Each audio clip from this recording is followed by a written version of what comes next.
આલે સાસુમાં તો આવી ગયા લાગે છે. બાજુવાળી સંસીન દીકરીના લગ્ન હતા ને ત્યાં જમવા ગયા હતા. લાવ પૂછું શું શું જમી આવ્યા.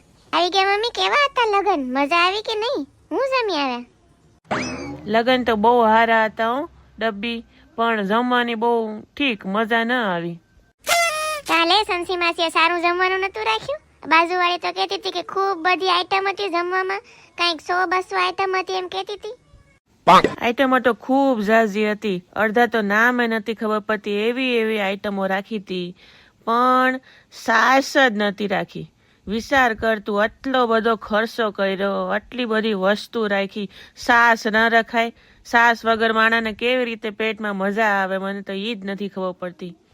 હે ભગવાન, આટલો ખર્ચો કર્યો તોય માણાને સાસ વગર ન હાલે.